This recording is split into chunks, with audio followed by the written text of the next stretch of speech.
शरदचंद्रजी पवार गटाचे सामाजिक न्याय विभागाचे महाराष्ट्र राज्याचे प्रदेश सरचिटणीस अंकुशजी ढोबळे। लोकसभा निवडणुका पार पडल्या आणि त्या निवडणुकीमध्ये देशाचे नेते आदरणीय शरदचंद्रजी पवार साहेबांनी महाराष्ट्रामध्ये 10 उमेदवार उभे केले होते। त्यामध्ये एक पिपाणी चिन्ह घेऊन उमेदवार उभा केला असल्यामुळे तो पडला। नाहीतर आदरणीय पवार साहेबांचा जो काही इलेक्टिव्ह नेरेटिव्ह ज्याला म्हणता येईल की 100 पैकी 90 असा आहे, एक साधारणतः 80 जरी दिसला तरी एक देशाचे नेते आदरणीय पवार साहेबांवर संबंध महाराष्ट्रातील जनता एक मनातून प्रेम करते आणि म्हणून त्या लोकसभेच्या निकालाची पुनरावृत्ती येणाऱ्या 20 तारखेला होणार आहे आणि म्हणून आपल्या केज विधानसभा मतदारसंघामध्ये सर्वसामान्य कुटुंबातील पृथ्वीराज साठे हे उमेदवार आहेत, त्यामुळे ते निश्चित विजय होतील असं मला वाटतंय। बरं, तुम्ही सांगतात तुम्हाला आत्मविश्वास आहे निश्चित विजय होतील, मग तुतारीधारी माणसालाच अर्थात रोमन साठे यांनाच का मतदान करावं असा सर्वसामान्यांना पडलेला प्रश्न तो मी या माध्यमातून आपणास विचारतो। नाही, केज विधानसभा मतदारसंघ हा देशाचे नेते आदरणीय पवार साहेबांवर प्रेम करणारा मतदारसंघ आहे। आदरणीय पवार साहेबांनी या मतदारसंघावर अतिशय निरतिशय प्रेम केलं आणि पवार साहेबांवरही या मतदारसंघाने अतिशय प्रेम केलं। संजय राव, तुम्ही अतिशय सुंदर प्रश्न विचारला, त्याबद्दल तुमचं अनेक ठिकाणी कौतुक होते आणि मीही तुमचं या बाबतीत कौतुक करतो। निसर्ग मंगल कार्यालयामध्ये त्या दिवशी देशाचे नेते शरदचंद्रजी पवार साहेब यांच्या समोर ज्यावेळेस विषय चर्चेला गेला, त्या दिवशी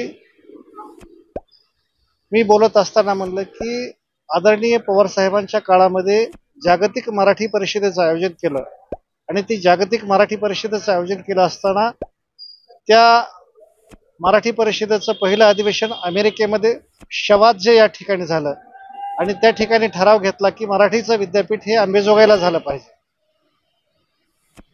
आणि तसेच अनेक ठिकाणी जागतिक मराठी परिषदेचं आयोजन झालं, त्या ठिकाणी सांगितलं की मराठीचं विद्यापीठ हे अंबेजोगाईला झालं पाहिजे। परंतु दुर्दैवाची गोष्ट आहे की या सरकारनं मराठी भाषेला अभिजात दर्जा दिला जातो आणि ह्या दळभद्री सरकारने हे विद्यापीठ आंबेजोगाईचं पळून विदर्भात नेलेलं आहे। हा जो काही विषय आहे तो तमाम आंबेजोगाईकरांना रुचलेला नाही, त्याच्यामुळं तुतारीधारी माणसाला मतदान करून निश्चितच सामान्य माणूस राग व्यक्त केल्याशिवाय राहणार नाही असं मला वाटतं। पण ढोबळे सर समोर सत्ताधारी आहेत, धनदांडगे आहेत, यांच्या पुढे पृथ्वीराज साठे यांच्या मताची गोळाबेरीज कशी होणार? तसं नाही, गेल्या पोटनिवडणुकीचा विषय इतिहास तुम्हाला माहीत असेल, संबंध देशाचं लक्ष केज विधानसभेवर महाराष्ट्राचं लागलं होतं। अशाही परिस्थितीत पृथ्वीराज साठे साहेबांना ऐनवेळेला उमेदवारी दिली आणि संबंध जी की मॅचचं जी काही त्याला सेमीफायनल म्हणता येईल संबंध महाराष्ट्राचं लक्ष लागलं होतं। अशाही परिस्थितीमध्ये देशाचे नेते पवार साहेबांनी जी शेवटच्या क्षणी विजय खिचून आणलेला आहे, संबंध महाराष्ट्राची परिस्थिती पाहता आदरणीय पवार साहेबांनी उद्याच्या 25 वर्षाची विस्कटलेली घडी बसवण्याचं काम ठरवलेलं आहे। त्याच्यामुळे महाविकास आघाडीच्या माध्यमातून निश्चित पृथ्वीराज साठे साहेबांचा विजय होईल असं मला मनातून वाटतं। आमच्या माध्यमातून शेवटी आपण सर्वसामान्य जनतेला केज आणि अंबेजोगाई मतदारसंघातील काय आवाहन करणार आहात?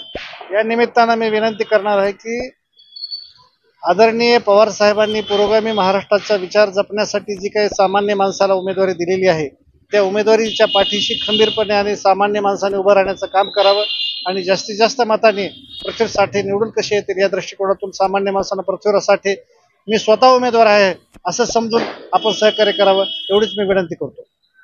एक शेवटी राहिलेला प्रश्न विचारतो की प्रत्येक ठिकाणी उमेदवारासोबत नवोदित खासदार बजरंग बाप्पा सोनवणे उमेदवारी अर्ज भरण्यासाठी आहेत, मग साठे साहेबांसोबत का नव्हते? तसं नाही, तुम्ही त्याचा चुकीचा अर्थ घेऊ नका। त्या दिवशी परळीचा उमेदवारीचा अर्ज भरायचा होता आणि त्या दिवशी माजलगावचा अर्ज भरायचा होता आणि मग खासदार साहेबांना पूर्ण जिल्ह्याचे एबी फॉर्म त्यांच्याबरोबर असल्यामुळं त्या वेळेमध्ये ते येऊ शकले नाहीत। माजलगावहून त्यांना परळीला जायला वेळ झाला आणि परळीहून आंबेजोगाईला येण्यासाठी वेळ झाला, त्याच्यामुळे तसं काही येऊ झालं नाहीत। आदरणीय बजरंग बाप्पांनी साठे साहेबांच्या विजयाच्या संदर्भामध्ये कंबर कसलेली आहे, त्याच्यामुळे त्याचा काही चुकीचा अर्थ घेऊ नका। मला आणखी एक राहिलेला प्रश्न आहे, जरांगे पाटलांचा आपल्या महाविकास आघाडीला समर्थन असेल का, पाठिंबा असेल का? नाही, प्रत्येक समाजाला म्हणजे त्या समाजाला आरक्षण मागण्याचा अधिकार आहे.